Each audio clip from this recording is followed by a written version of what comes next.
What's up, everyone? Welcome to Smeezy MMA, and today we're going to be breaking down UFC Fight Night Gamrot versus Salkilld, which is a very good main event, and we're back in the big, bad, mighty Apex. Hey, kid, you're going to like this one. So let's move on to the first fight of the night, which is Carol Foro versus Gigi Kanoto. This is not an official pick. Check the comment section by the time this fight card happens. Just based off of what I saw in the Contender Series, Carol Foro looked like a pretty good fighter. Based off that, I'm going to be picking her. I don't know anything about Gigi Kanoto. So there you go. We'll go decision. I don't even fucking know. All right, next fight of the card, Juliana Miller versus Ravena Oliveira.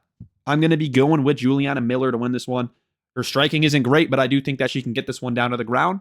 And actually, ironically enough, I think that she can get a finish here. I'm picking her by a submission, and we'll just say round two. Fuck it. I'm not super confident. If you're laying Juliana Miller at minus 325, let's check fight odds to make sure that's correct. Juliana Miller is minus 305. I wish you good luck, sir. I wish you good luck. I promise there's more things to bet on. But Juliana Miller by submission, I think, is going to be the case. Let's check the odds here. I'm not super confident that this happens, but I think it's the most likely path to victory for her. So when we go to the props, you see Juliana by submission is plus 135 versus by points, which is plus 200. And then Oliveira plus 600 by points, plus 450 by KO.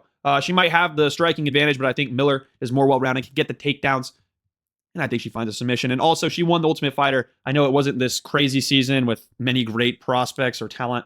Still, it says something. Ravena Oliveira hasn't really beaten anybody, and she has not looked good while doing it either. So, next fight of the card, Miles Johns versus Jesse Rosas. And what I will say about this one, I flip-flopped a lot. This was the hardest fight on the card for me to predict, at least top two. No, this was the hardest fight on the card for me to predict. At the end of the day, I went with Miles Johns by decision, but I really wanted to pick Jesse Rosas. But it came down to a couple things. There's some tape that I just can't find on Jesse Rosas, and there's this idea I probably have in my head of Jesse Rosas because I can't find this tape. But this dude lost to a guy that's 8-7 at this point in Keenan Lewis, right? This is a guy that's been submitted 4 times throughout his career. Let's go 1, 2, 3, 4, 5. 5 times in his career. This is a guy that had Jesse Rosas in a rear naked choke and submitted him. I'm not saying Jesse Rosas is bad. There's a reason why I almost picked him, and I wanted to find a way to pick him, and it's because on the feet, I think he's a bad stylistic matchup for a guy like Miles Johns. He's a southpaw fighter with pretty technical striking. I think he's the more technical striker between the two and probably has the advantage on the feet. But when it comes to the grappling, Miles Johns has the ability to take this one down to the ground. He's got the experience advantage. He's got the power advantage. And he's had some good performances against guys like Jean Matsumoto. And I'm a big fan of Jean Matsumoto. And I do think Jean Matsumoto is good. And while Miles Johns did have a lot of success in that fight, the reason why I'm kind of thinking Rosas might not be a bad play is because the stylistic matchup between a Jean Matsumoto and a Miles Johns will allow Miles Johns to have a decent bit of success, even if he's not that technical of a fighter, yada, yada, yada. I'll try to streamline this breakdown so we're not yet ranting about this fight, but Miles Johns, he's got more power. He seems to find big moments. And while I think Jesse Rosas will probably be better when it comes to the volume side of things, and I know he is taking this on short notice as well, and we haven't seen his cardio within the UFC against UFC level opponents, but we've seen him go 5 rounds. And with the way that he kind of strikes on the feet, I think he'll be smarter while conserving his energy, and I see him building into this fight. I think he will get round 3. It's just a whether or not I think he can get round 1 or 2 or survive the big power from Miles Johns. And I'm going to lean towards no. I think this will be a close 29-28 decision where Miles Johns can land some takedowns. I don't think he'll find a submission, even though some dude that's 8-7, as I showed you here, beat Jesse Rosas. But I still think that's possible. And I think another thing to mention too is he has a couple wins by armbar, and I think he went for a couple triangles as well. Tells me that he might be okay with going on bottom looking for a submission, and it could work against Miles Johns, but the reality is Miles Johns is UFC level. Most of these guys aren't getting submitted as easily as some of these new prospects coming to the UFC have had success outside of the UFC, if that makes sense.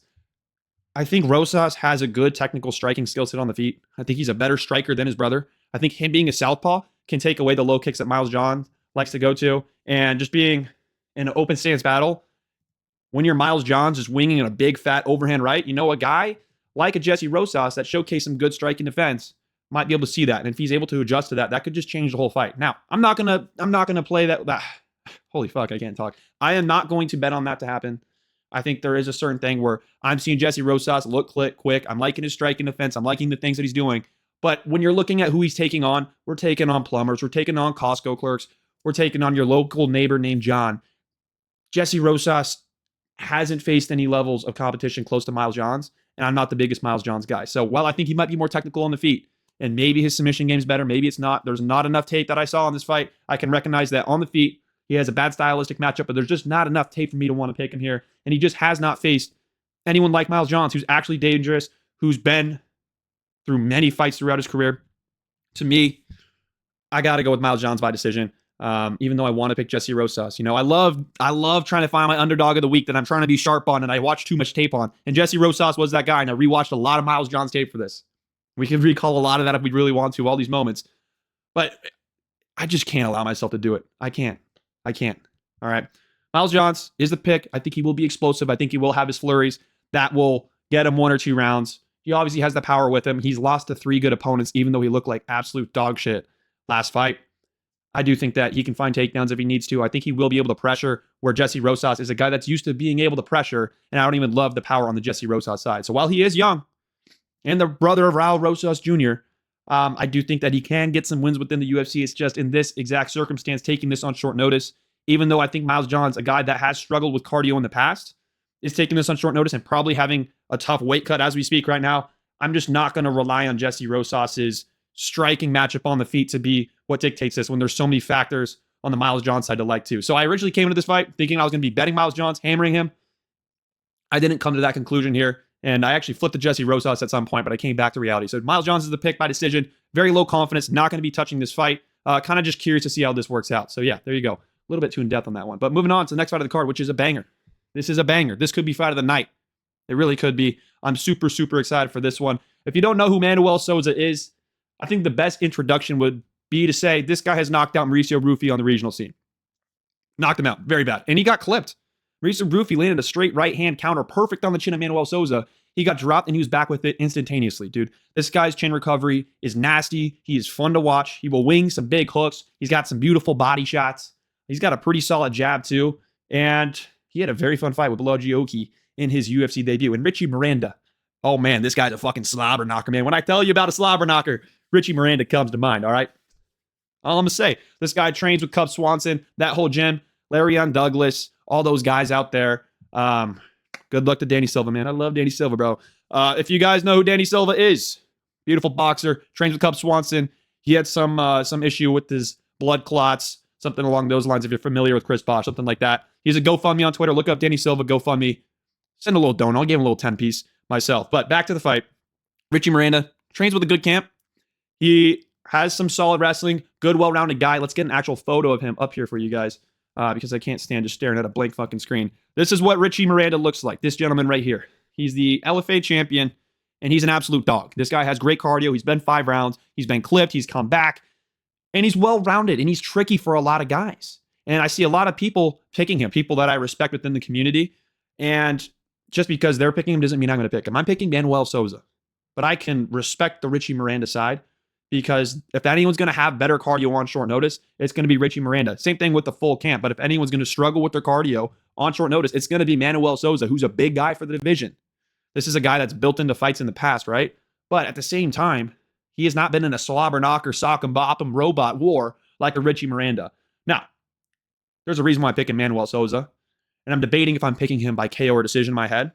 But I do know one thing. I'm not going to be laying him at minus 280, minus 250, minus 300, wherever that line's at right now. Let's take a double check right here. He's minus 260. I'm still not going to be laying it. I really do like the guy. He's got good switch stances. He's got a good jab. He builds into fights well, but he has been taken down multiple times throughout his career. If you watch his loss against Archie Colgan, he was taken down a few times, but he was also pretty hesitant because of the takedown threat there too.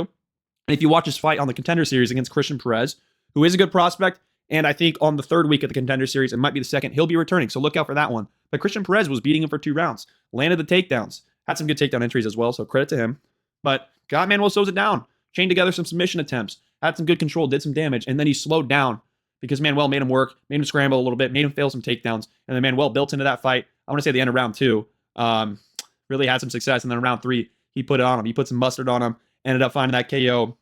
He looked very calm. So he's pretty calm. He overextends at times, but it's not as wild as some people will say. And that's why I think this fight could be very fun. I don't love Richie Miranda's takedown entries as much as some people do, especially the people that are picking him. I think he looks a little bit slow. I think he lacks the explosiveness, lacks the athleticism. Manuel Souza has the athleticism. He has the power. He's the stronger guy. And I think Richie Miranda, while he's listed at 5'9" here, let's go here, double check this. He's listed at 5'9" here. I think he might be a slightly bigger or at least longer frame. So he might do well from distance, but I think he will get pressured. And the strikes that I've seen this guy getting hit with consistently throughout his career. We're talking about this Ile Barzilay fight, this Richie Lewis fight. I'm not remembering this Robert Varicchio fight all that well, to be frank with you. Watched it, though. That's what happens. That's where I got the mention nowadays. Yeah, when it comes down to it, like I see this guy getting clipped by overhands, meaty shots in the pocket. And the fighters that he's fighting aren't as powerful as Manuel Souza. There's a reason why Manuel Souza knocks out guys like Mauricio Rufy, knocks out guys like Balaji Oki. And Balaji Oki's a guy with a good jab. Balaji Oki's a well-rounded guy that can find some takedowns and has some good straight rights. He has some good power in general. I thought that would be a tough matchup for him. And he got clipped with big shots, but he just eats it, dude. He just fucking eats it. So if you want to talk about two good chins, this is a prime example. Manuel Souza, he does have good power. I'm going to pick him by KO. Made that up in my head right now because he does dip well to the body. Richie Miranda does look like he could be chinny to the body. But maybe that's not the case. Richie Miranda is just a fucking dog. Like I said, he's got great cardio. If anyone's going to build into this fight, it's probably Richie Miranda if he's not getting his ass slobber knockered by Manuel Souza. Is there anything else I want to mention? I want to say Souza has a pretty good low kick. But overall, I think the jab will be good. I think that his takedown defense just tends to improve as the fight grows. And against RG Colgan, that was a tough matchup for him because not only does Archie have very good explosive wrestling, where I don't think Richie is as explosive, like I said, he also has better power on the feet. Richie Miranda isn't pillow-fisted, but he definitely doesn't have very good pop. So he's closer to pillow-fisted than a guy that's got a little bit of thud to his game. So with that, I think Richie Miranda is slow. I think he's hittable. I think he gets hit in the shots that Manuel Souza likes to place on people. And because of that, I think Manuel Souza will either rock him on the feet or find a nasty body shot TKO, which is going to be my take. I'm going to say round 2 or round 3, but this is a slobber knocker war. In between rounds, you can see this being a high-paced fight in the first 2 rounds. Richie Miranda's still back in there. Round 3 might be worth a sprinkle on the live odds. Let's see. I'm 13 minutes into this fight. I promise you guys, we're not going to go this long into every breakdown.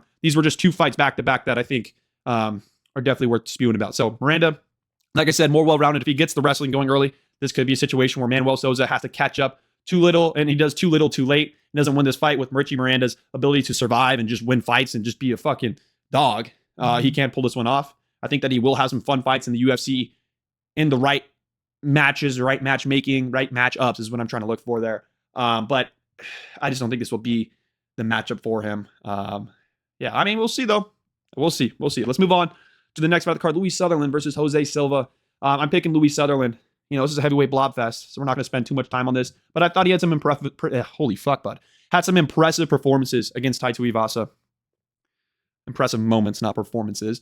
But he's got some good wrestling. He should dictate where this fight is going to take place. I've seen Jose Silva look bad on the feet, shoot some bad takedowns. That's why I think Louis can stuff the takedowns, shoot takedowns of his own, or even beat him on the feet outright. I think that he should maybe find a KO in this fight, maybe on the feet, maybe on the ground if Jose is looking for the submissions. So I don't know. I think if Jose wins this fight, it's going to be by submission. And I think if Louis wins by decision or TKO, this could be a heavyweight smudge from Louis. But I'm going to go with the round 2 TKO on the feet after Jose shoots a takedown. Doesn't look good. He is a little bit rangy, but I don't know. I couldn't watch too much tape on this guy, and from the tape that I saw, this guy has fought absolute garbage cans. So Luis Sutherland is the pick. Minus 180. It's a heavyweight fight, low level. Fuck that. I'm not playing that. Good luck to you guys. Moving on to DR Nurgazai versus Bruno Lopez. I'm picking DR. I think he should be able to stop the takedowns. And on the feet, I think he's a better, more dangerous striker. Bruno is chinny. He does get hit, and for that reason, I'm going DR whatever the fuck his name is, Nurgazai in the first round by KO. I have been kind of vocal about not loving either one of these guys, but if I'm going to pick one, I'm picking DR. I think he keeps it on the feet, and I think he is the better striker. Could he get taken down and submitted? Yes. I think we probably will see a finish here, so it is somewhat exciting in that sense in terms of how it will play out, but outside of that, I'm not super interested in this fight. I might look into playing DR Nurgazai by KO, but I don't know what that value is. Okay. I'm not going to be playing this fight, I think. Moving on to the next fight of the card, Steven Aspelin versus Guilherme Pat. Alrighty. Steven Aspelin, he's got good volume, seemingly has a good chin. He's a dog, man. He is a dog. And then Guilherme Pat has good power. He's got some good knees. He's a rangy guy. Has some good straight punches, a good jab. But the volume from Steven Aspelin, the chin from Steven Aspelin, the heart from Steven Aspelin, I think will carry well for him here. I think Aspelin has a better ability to build into this fight. And where Guilherme Pat at plus 240 probably is good value. And I definitely could see Steven Aspelin teeing off with the boxing combinations, the longer combinations. The longer combinations, true, but the more volume. And then Guilherme Pat sniping him or just getting into the clinch, landing some big knees, landing some good punches from range, and then hurting Steven Aspelin. I could see that being a problem, maybe a finish on his side in kind of that sense. But overall, I just think Steven Aspelin's skill set, these longer combinations, this volume, this grit down in the mouthpiece, and just fucking go for it. I think for the heavyweight division, like it will have a lot of success. And Guilherme Pat lost to Thomas Peterson, and that fight probably should have gotten stopped.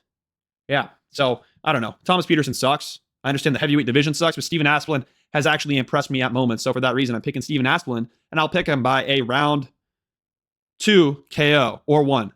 Fuck it. Let's say 1. Who gives a fuck? All right. Next fight of the card. Ty Miller versus Billy Ray Goff, man.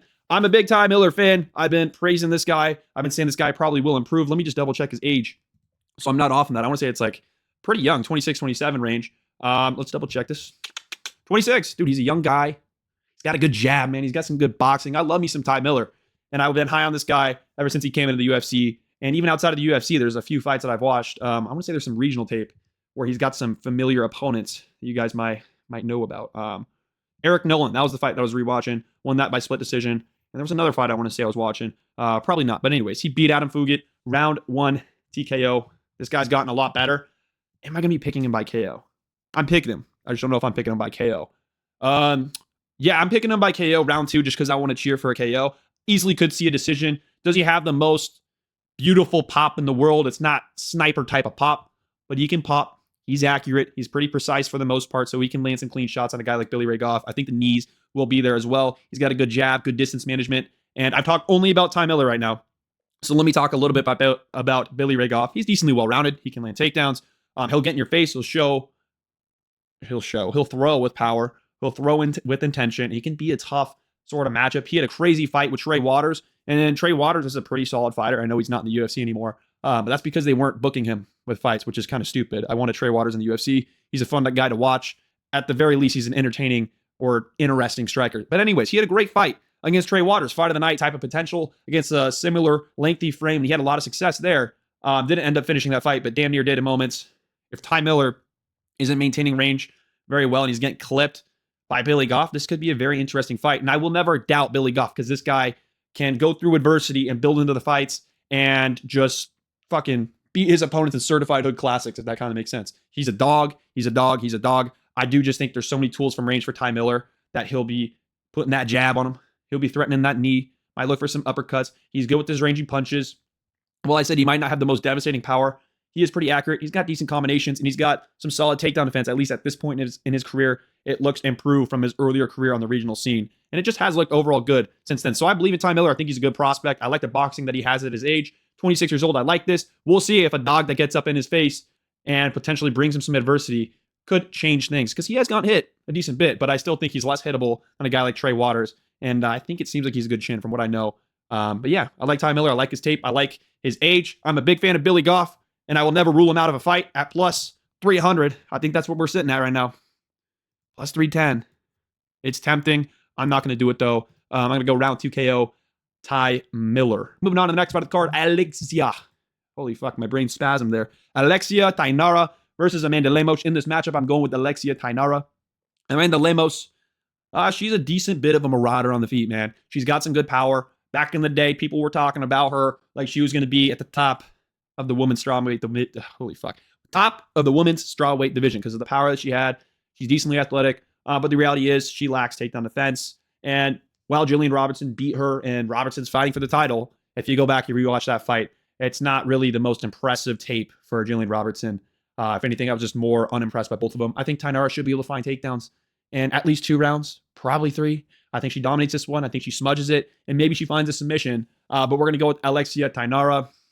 Am I laying minus 250 on a women's MMA fighter that probably needs the takedowns? No. Lemos is probably good value at plus 205. Any woman with power and the explosiveness of Lemos is probably a good underdog. But yeah, in this matchup, I've seen the holes in her takedown defense.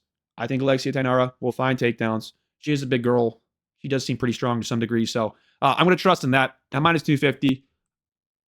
Maybe, actually. No, minus 250, I'm not playing that. Fuck that. All right, moving on to Yadier Del Val versus Darren Elkins. And I'm not going to give a big breakdown for this one. Darren Elkins is old. He's taken a lot of damage. Yadier should find a finish in the first round, but this dude got submitted by Jordan Levitt. This dude won a fight in the UFC that was very impressive, but it was probably rigged against Isaac Bulgarian. I think Bulgarian would have smoked him probably. Should that fight not have been rigged, I believe that it was. But do your own research. Come to your own conclusions. In this matchup, he's minus 800 for a reason. If you're playing minus 800 on a guy that got submitted by Jordan Levitt, I wouldn't do it. Darren Elkins, He's a guy that has a good chin. He's a guy that builds into fights, has some good cardio, but at this point, he's old. His chin's probably not as good. His cardio is probably not as good. His ability to take damage is not going to be as good. I like Darren Elkins. I'm cheering for him in this fight, but I'm picking Yadier Del Val by a first-round finish, and I'll say a TKO on the ground. Like I said, I'm cheering for Darren. I'm not touching this fight. I don't like that this fight was booked, but whatever. Fuck it. On to the next. Billy Q versus Diego Ferreira, man. I like Billy Q. I wanted to pick him here. I was going to pick him based off vibes, man. I get the vibes that Billy Q is going to get this done. I see a lot of people on Tapology picking Diego Ferreira. I want to say around 80%. And that makes me want to feel like Billy Q is going to win this fight. It feels like the sharp side, but I just can't do it. I can't do it. I've been very good at picking Billy Q fights, and it's primarily because whenever I'm in doubt of fading Billy Q, I go and I watch that Damon Jackson fight. And if you guys know Damon Jackson, he's no slobber knocker on the feet. He's no technician on the feet. He's just Damon Jackson. The best way to put it. This is a guy that was old. This was a guy that was withering. This is a guy that's not that good on the feet, kind of slower striking. And he landed so many times on the chin of Billy Q. And I know that styles make fights, but the underlying cause of Billy Q's losses are the fact that he's hittable. And even when his wins, the dude is just hittable. He's 38 years old, maybe 37 actually, but he's coming off multiple knockout losses. I picked Barbosa over him. I picked Zalal over him. I picked Swanson over him. And they were all underdogs. Here, Diego Ferreira is the favorite.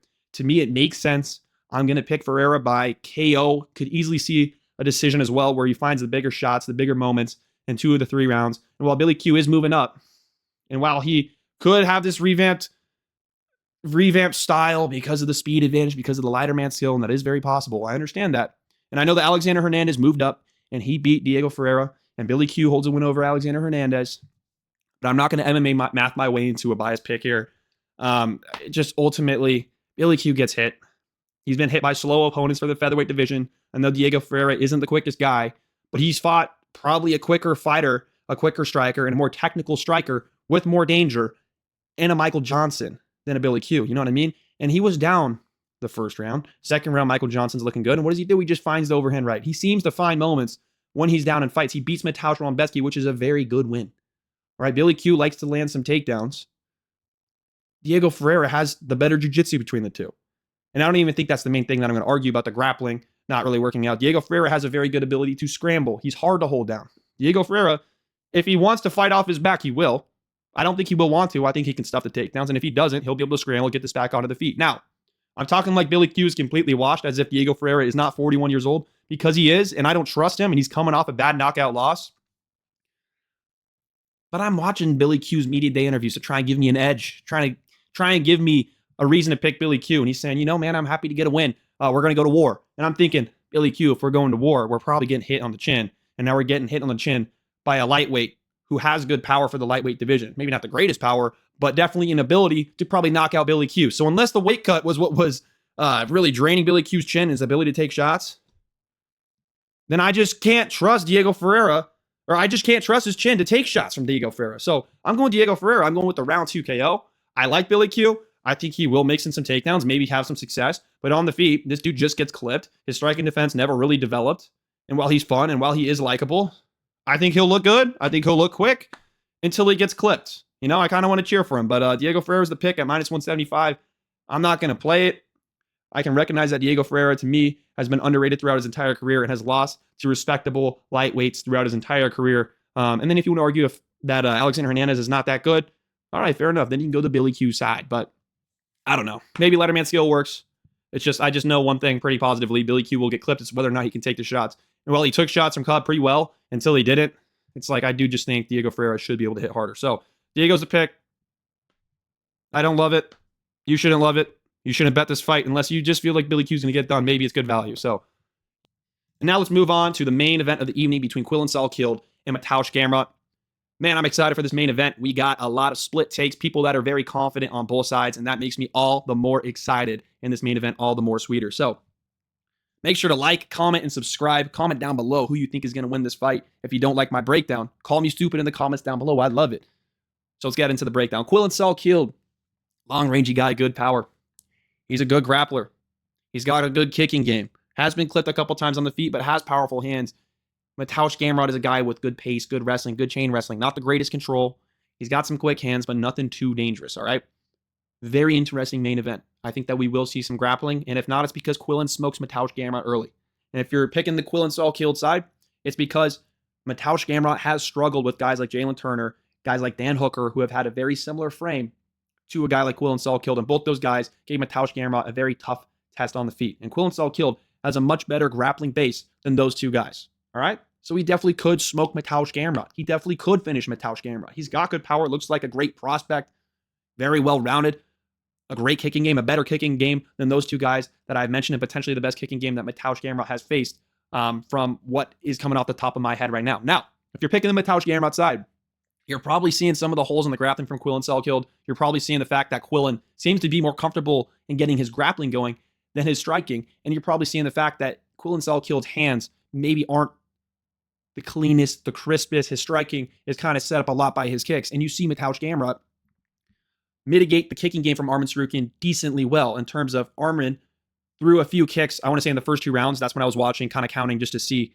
how Mateusz Gamrot dealt with the kicking game of Arman Tsarukyan. And he caught 4 of those kicks and tried to turn them into takedown exchanges, into different scrambles, whatever it might have been. So this could be a situation where Mateusz Gamrot does a good job of mitigating the kicking game from Quillen Salkilld. And if Quillen's not landing the kicks that he's been doing for such a long time, I got something in my throat. Fuck, my bad. If Quillen's not really getting that kicking game going the way that he has in other fights, this could be a very interesting matchup. If Gamrot's doing a good job of timing these kicks and using that to initiate these takedown exchanges, initiate these scrambles, very interesting. We've seen Quillen Salkilld slow down against Yanal Ashmouz. We've seen him slow down against Gage Young when there's someone that is good defensively when it comes to the wrestling, is able to survive, force Quillen Salkilld to work, and then force him to miss takedowns. They seem to do well. Mateusz Gamrot is very hard to take down. Very hard to take down. He's going to get the grappling going more than likely if this fight extends, even if Quillen Salkilld wins. Now, Quillen just needs one moment, and we've seen Gamrot hurt not only by Jalen Turner and Hooker, as I mentioned earlier, we've seen him hurt by RDA, Guram, Arman Tsarukyan, more people probably as well that I'm not mentioning at this moment, and he's super hittable. He seems to walk into big shots. He got hurt badly by Beneil, and Quillen Salkilld beat Beneil. Mateusz Gamrot lost to Beneil. Now, MMA math doesn't work. That version of Beneil was 2 completely different fighters. All right, that's not the argument we're going to make today, okay? You guys aren't that stupid to say that version that Quillen Salkilld beat a Beneil is similar to the level of version of Beneil that beat Mateusz Gamrot. Okay, we're not here to do that today. What I am here to do is to tell you this is a very interesting main event, and I am going to be going with the underdog, and I'm not very confident. All right, I understand both sides. I really, really do.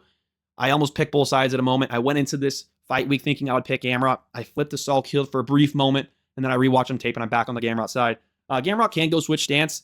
He is a southpaw, and Beneil Dariush had a lot of success out of the southpaw stance. And when I say a lot of success, maybe not a lot of success, but Beneil actually dropped Quillen Salkilld with that left rear hand actually. Then he switched stance through. Quillen got dropped, and then Beneil took him down 2 times. Right after Quillen got taken down, got back up to his feet. I think there was a moment where he shot a takedown Beneil Dariush, which showcased a willingness to grapple with a grappler.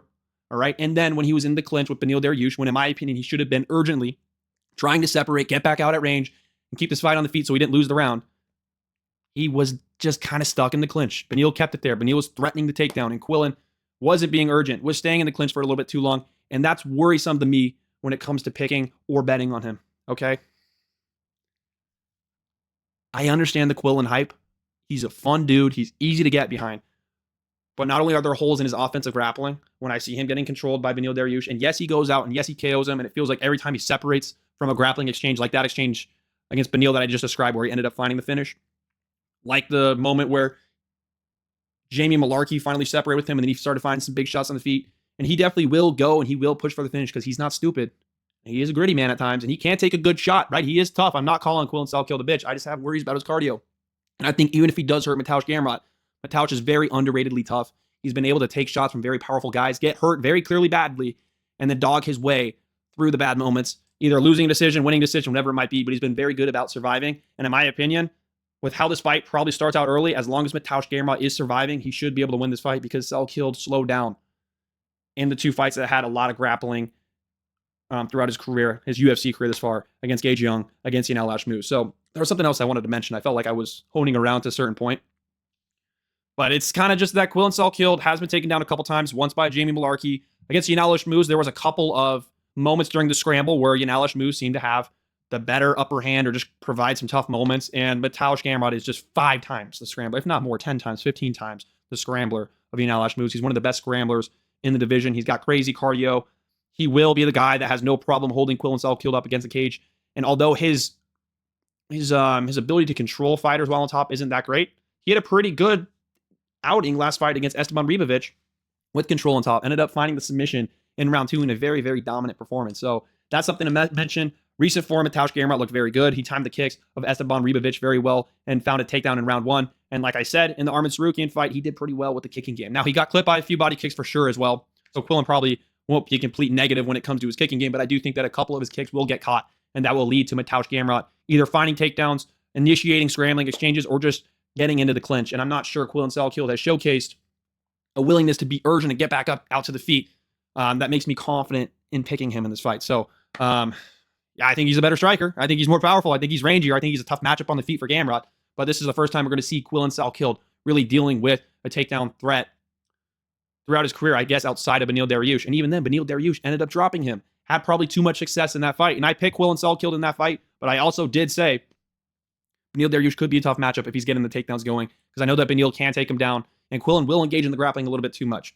But realistically, Quillen should just knock him out on the feet, because that's what you do when you're booked against Beneil Dariush. You knock him out on the fucking feet. So it is what it is. Gamrot doesn't have the greatest power. It's probably one of those situations where Quillen wins the first 3 rounds. Unless he just death gasses, he probably should win the fight.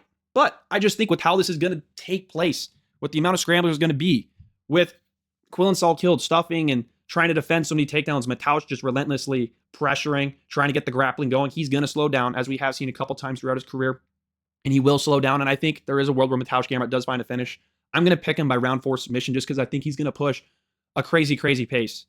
And I think the pace that he pushed in Arman Tsarukyan was super, super impressive. And if he's pushing that sort of a pace against Quillen Salkilld, I definitely could see him death gas. So I don't know. Salkilld is tough. He's got a good chin, but there are just so many things I worry about for him in this matchup. I'm trying to think of any other points that I didn't mention. I've had to refilm this once now. So there's definitely some points I've already said in the last recording that I'm not saying here, but I'm picking Gamrot. I'm giving him like a 53% chance to win this fight. Will I bet him? Probably slightly. And I might also have a hedge on either the under 3.5 rounds, because that's underdog money plus 115. If Quillen wins, it's probably a first 2.5 round type of finish scenario. But yeah, like I said, even if he clips Gamrot, Gamrot just makes it to decision.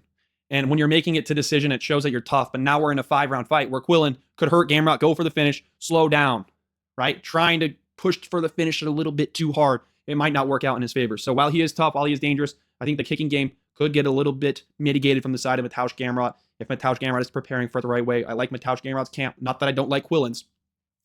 But yeah, another thing that I want to mention too, this is probably a horrible, dumb, retarded thing to bring up. I have watched a video of Quillen Salkilld playing basketball 1v1. I think it was against Jaden Campbell. And this guy looked like a fucking lemon. This guy looked like he couldn't even touch the backboard at the height of 6 foot tall. He seems very unathletic.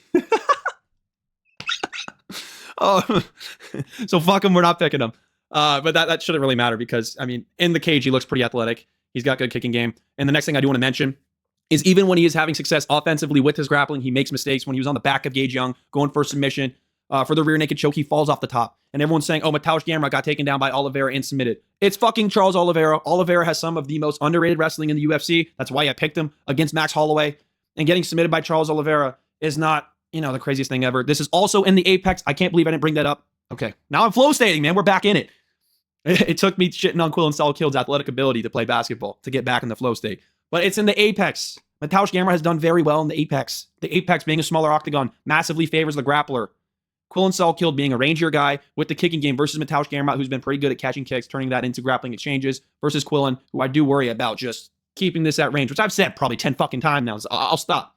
But it's in the Apex. It favors Gamrot.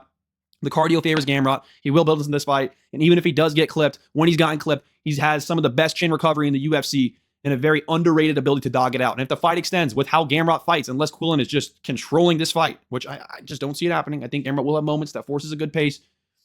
Quillen should slow down, and if he slows down, he could get finished, or he could just get dominated by decision. Mateusz Gamrot's a guy that's been underrated for a decent bit of his career, but now he's getting so much hype, and people are so confident in him in this matchup that it's just making me super scared. So I understand the Quillen side, and I know it's very easy to look at the bad moments of Mateusz Gamrot and him getting clipped all these times and just do simple addition and think that he loses this fight. And I wouldn't blame you, but personally, I'm picking Gamrot. I'm going to pick him by round 4 submission after Quillen gets drawn into a fight where there's a lot of grappling, a lot of grappling. So, yeah, like I said, Quillen Salkilld, very unathletic, looked horrible in a 1v1 versus Jaden Cable, and for that reason, he will lose this fight. Really excited for this one. Let me know. Holy fuck, I can't talk. Let me know what you guys think about this main event. I think that's all that I meant to really say. I probably forgot some things, but yeah.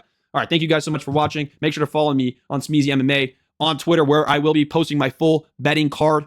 As I mentioned here, on my Twitter, I mentioned this. We went up 9.74 units last week, 10.24 units in untracked in terms of things I didn't post and whatnot.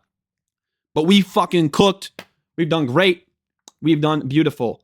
And 70% overall pick rate since we've started this channel. That's been great. And then in terms of all these highly disputed matchups and all of these cards, in my opinion at least, the matchups that were the most disputed on Twitter with people just talking a lot in terms of who they're predicting, why they're betting this side, whether or not. I think we've gone 6 for 6 on every card. Kopp over Horiguchi, Fiziev over Torres.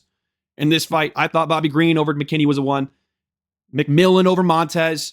Temerov over Urseg. And then last week, Gugnon over Janicic. And now maybe, just maybe, Gamrot over Salkilld. So maybe I'm that guy, man. Maybe I'm that guy that you need to come to. But without further ado, make sure to like, make sure to subscribe. Thank you guys so much for watching. I might be trying to get a Dana White's Contender Series prediction video coming out soon, but that's if I can get it out before I go on vacation. If not, check the Twitter, baby. All right, take care. Peace.